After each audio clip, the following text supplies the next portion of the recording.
우리가 인생 살아가면서 아, 너무나 많은 문제들을 안고 살아갑니다. 어렸을 때는 단순했고 그렇게 문제에 짓눌리지 않죠. 부모님이 다 해결하는 것 같고 든든했습니다. 어린 아이는 내 모든 것을 책임지실 부모가 있다는 것 때문에 그렇게 힘들어하지 않습니다. 그런데 어른이 되면 더구나 이제 중요한 직책들을 맞으면 내가 그 모든 문제를 해결해야 된다는 착각을 합니다.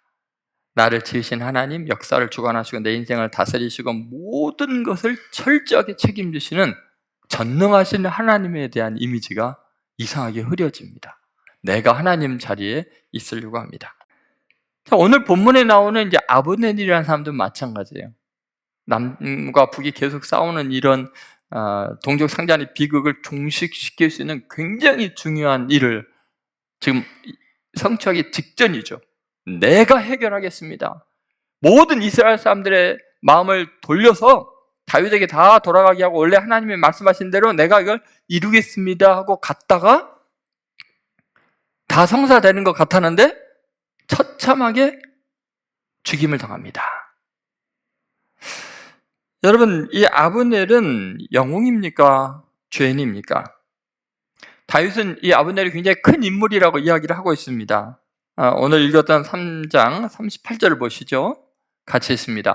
왕이 그의 신부에게 이르되 오늘 이스라엘의 지도자여 큰 인물이 죽은 것을 알지 못하느냐. 다윗은 그렇게 봤어요. 큰 인물이다.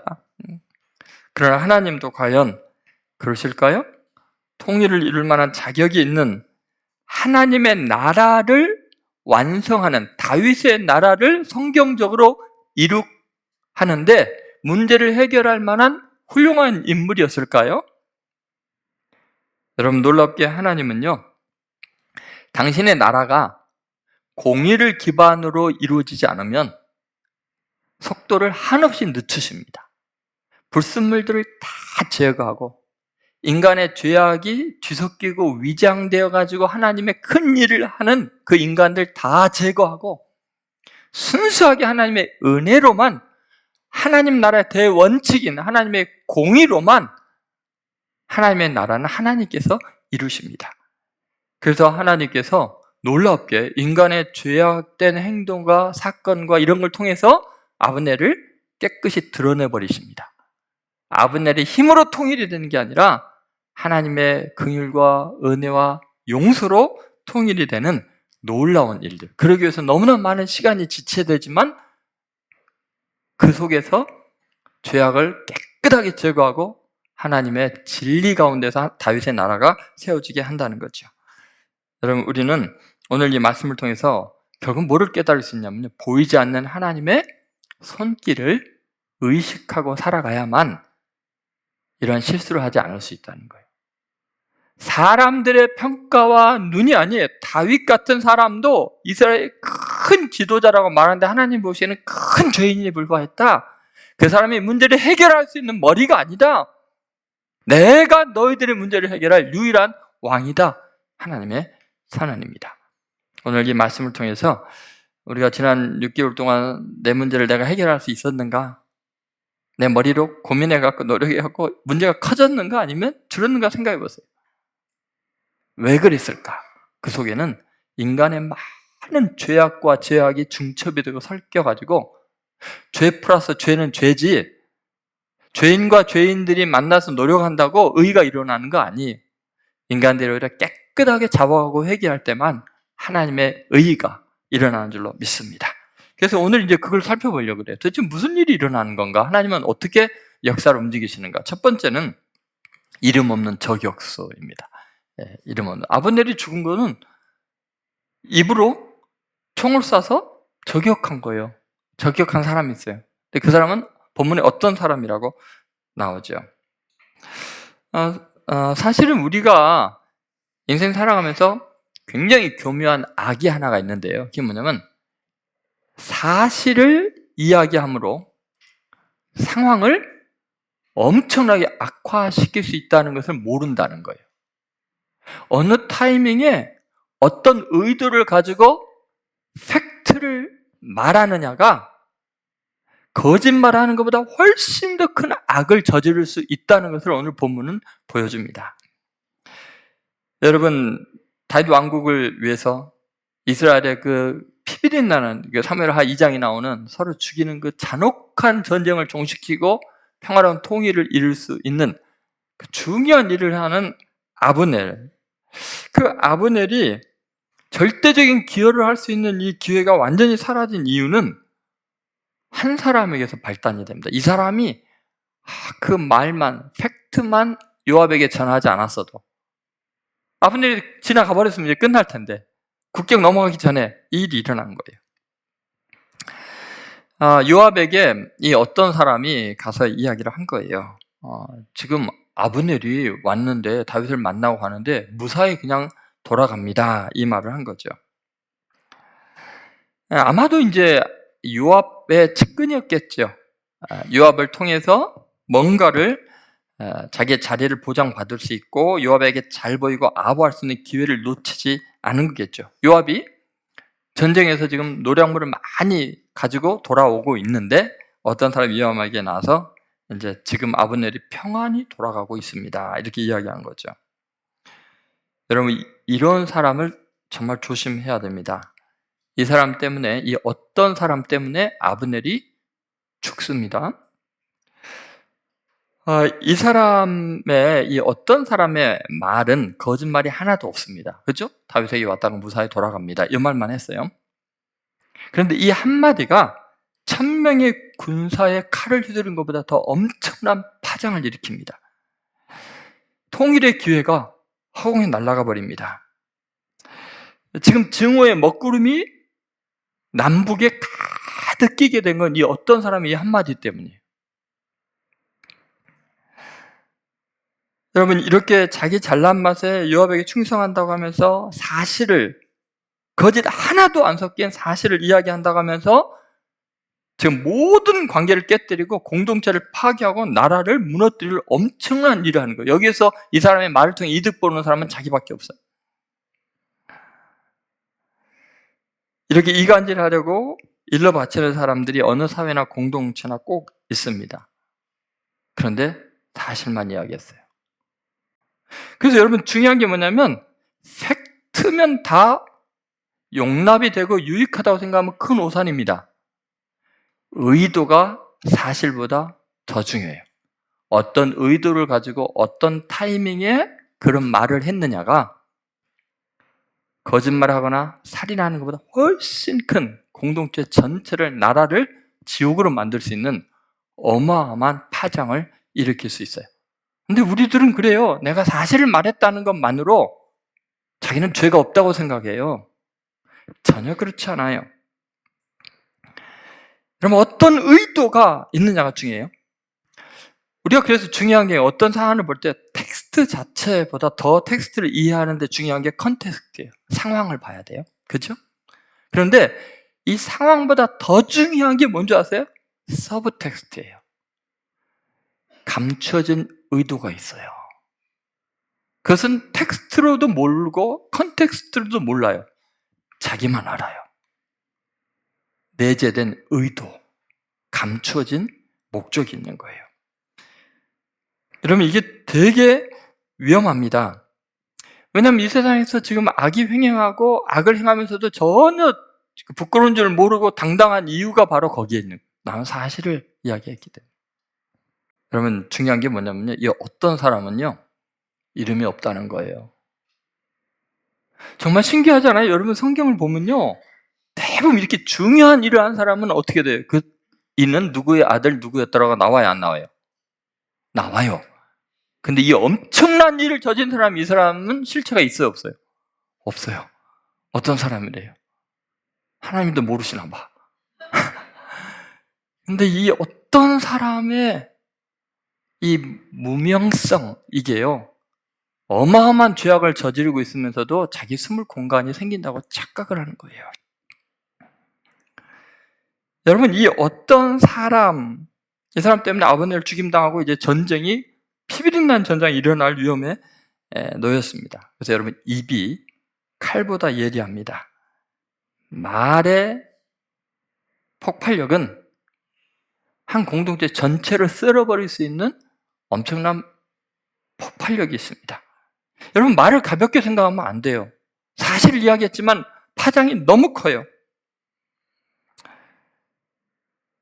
놀랍게도 하나님은 다행히 굉장히 복잡한 슈퍼 텍스트라고 해야 될까요?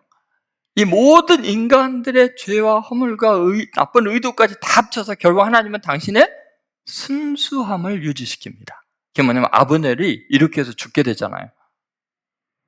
그러지 않았으면 아브넬이 통일시킨 게 돼버리거든요. 잔혹하고 자기 의에 가득한 교만한 자가 다윗의 나라를 통일시킨 영웅이 될 뻔했어요. 다윗도 몰랐잖아요. 이렇게 이스라엘에 큰 지도자가 있는데 죽었다고 안타까워했잖아요. 누가 아브넬에게 안 속겠어요? 근데 하나님 나라의 일은 더딜지라도 대가를 치를지라도 순수하고 맑게 인간의 계획과 악이 영향을 끼치지 못하도록 완전히 근원부터 뿌리 뽑아버리시고 하나님의 능력으로 오히려 하나님의 은혜로 이루어지는 나라입니다.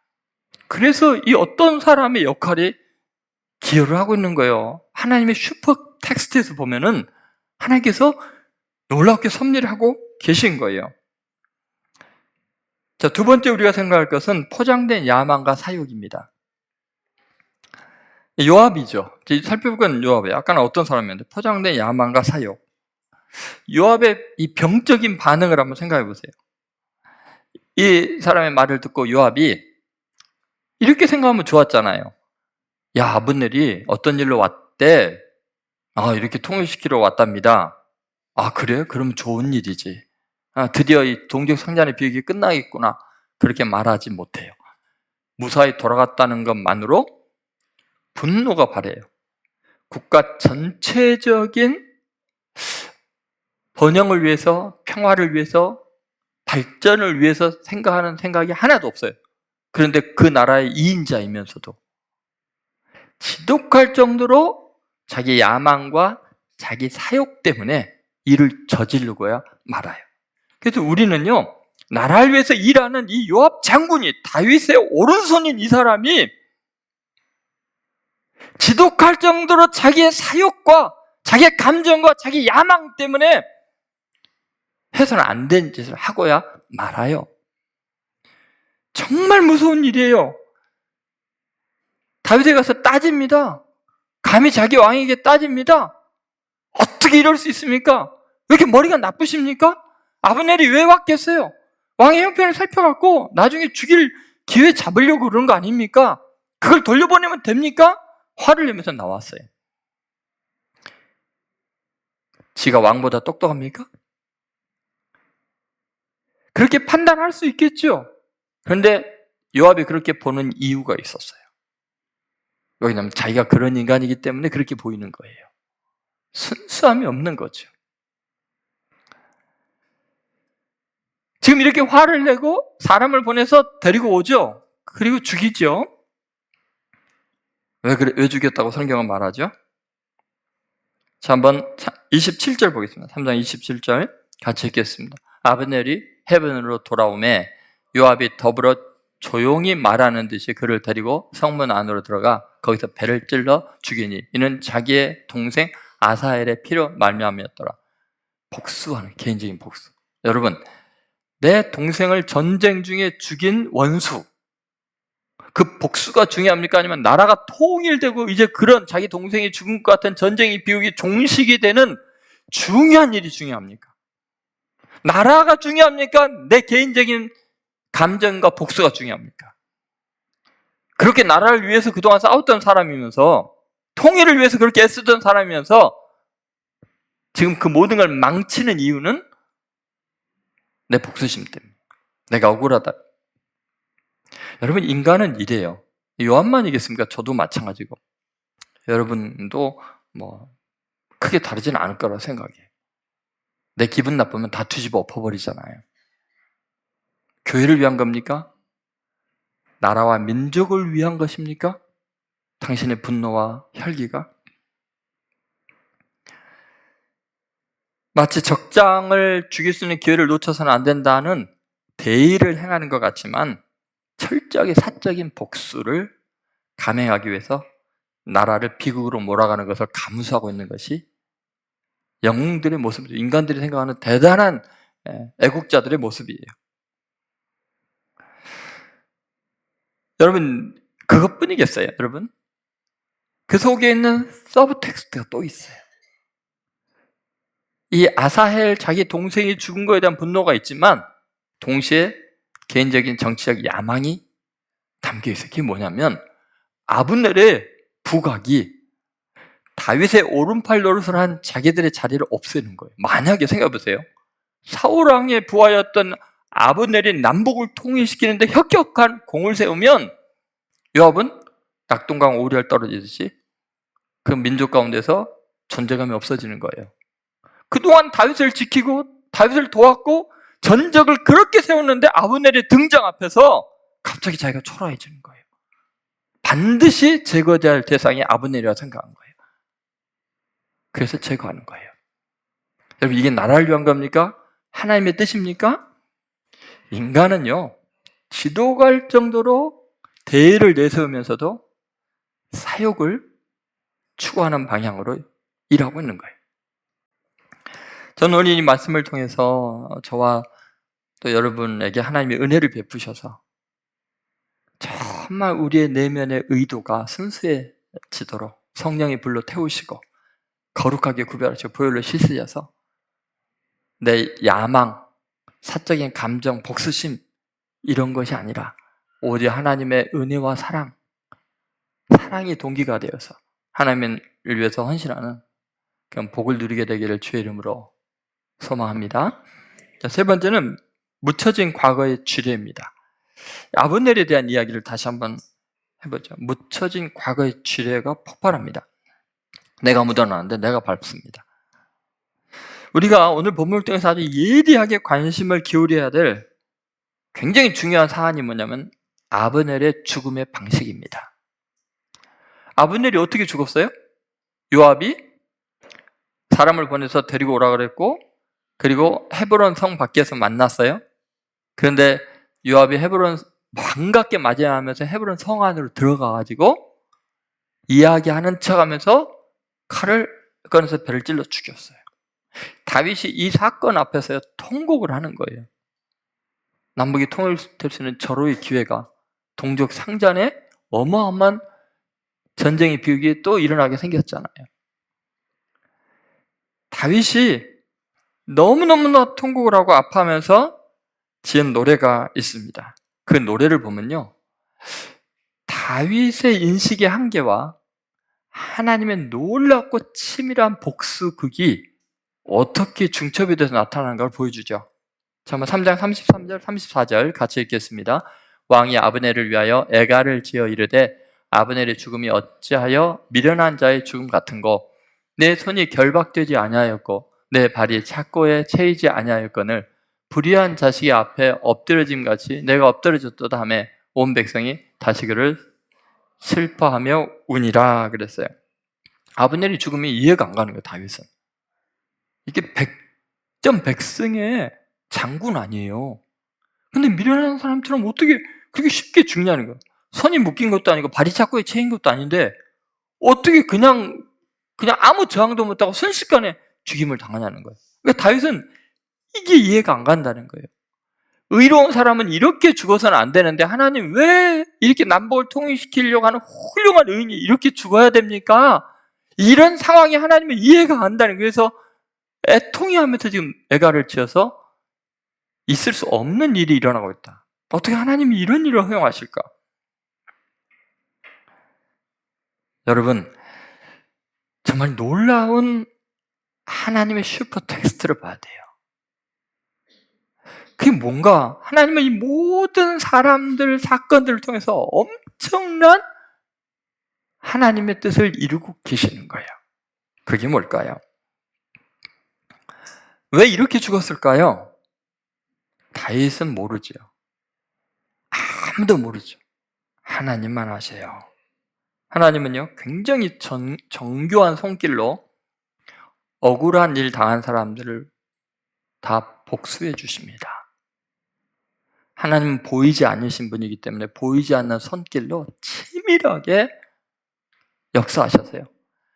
아브넬이 이 죽는 이 방식, 이 사건 그대로 우리는 앞장에서 아브넬이 다른 사람들을 죽인 사건을 그대로 보게 됩니다. 사람들이 아무도 몰라요. 여러분, 얼마나 놀라운 일을 하나님께서 우리에게 보여주시는가 한번 보십시오. 사무엘하 2장 14절부터 17절에 보면요, 뭐 이런 내용입니다. 간단하게 먼저 설명을 해드리면, 남북이 전쟁을 해야 되는데 서로 뭐 동족이잖아요. 그러니까 청년들, 그 젊은 군사들이 서로를 죽이지를 못하는 거예요. 근데 아브넬, 그 북쪽의 그 총사령관하고 남쪽의 사령관, 다윗의 사령관인 요압의 입장에서는 전적을 쏴야 되잖아요. 그러니까 어떻게 해요? 군사들은 서로 형제가 아니고 친척벌이고 같은 민족인데 죽이겠어요. 그러니까 어떻게 하냐면 아브넬이 제안을 해가지고, 야, 니네 거기서 12명 소년들 보내라. 나도 12명 소년들 보낼 테니까. 그래가지고 서로 머리 이렇게 앉게 하고서 동시에 칼을 빼내라.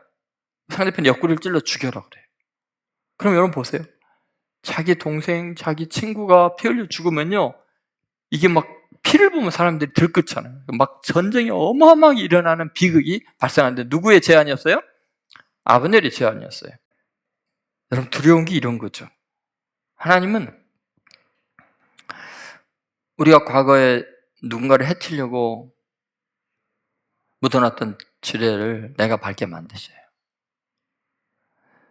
더구나 여러분, 더 놀라운 것은 지금 요압이 헤브론으로 들어가요. 성으로 들어가. 성 밖에서도 죽일 수 있었는데 왜 그랬을까요? 아브넬이 전혀 의심하지 못하게 하기 위해서. 왜냐하면 헤브론은 도피성이거든요. 살인을 불지식간에 저지른 사람이 도피성에 들어오면은 보호를 받게 되거든요. 하나님이 못 죽이게 해놨거든요. 그러니까 아브넬에게 와서 반갑다고 성 밖에서 만나가지고 굳이 들어오라고 한 이유가 뭐겠어요? 여기는 헤브론이잖아요. 옛날에 아사헬을 전쟁 중에 죽이기 싫었는데 죽일 수밖에 없었거든요. 부지 중에 죽일 수밖에 없었어요. 그럼 요압이 복수할 걸 생각했는데 어디로 데리고 들어가요? 도피성으로, 헤브론. 그러니까 아브넬은 방심한 거예요. 요압은 그렇게까지 악했던 거예요. 어쨌든 인간은 이렇게 하나님의 말씀을 어기면서까지 잔인하게 복수를 하는데, 그것은 또한 하나님이 또 다른 불쌍한 24명의 청년들과 그것 때문에 전쟁으로 희생된 수많은 사람들의 피해 복수를 잊지 않으시고 철두철미하게 해주고 계신 거예요. 여러분, 오늘 말씀을 듣는데 왜 이렇게 표정이 어두우세요? 그냥 저는 성경을 풀어주는데, 왜냐하면 우리 중에 누구도 자유할 수 있는 사람이 없거든요. 이 하나님의 엄유하신 행한 대로 철저하게 공의를 행하시고 갚으시는 앞에서 우리는 죄악에 가득한 사람으로 수없이 이 짓을 해왔거든요. 오직 대속이신 십자가의 은혜로 주님 앞에 겸손히 여러분 나아가시기를 바랍니다. 정말 주님 앞에서 참된 자유, 그 복음의 능력으로 그분이 다스리는 세계 안에서 오늘 겸손하게 은혜만 남는, 오직 주님이 다 이루십니다. 나는 죄인입니다. 주님께만 영광을 돌리는, 보좌에 앉으신 그분을 찬양하는 그러한 성도들 되시기를 주의 이름으로 축원드립니다.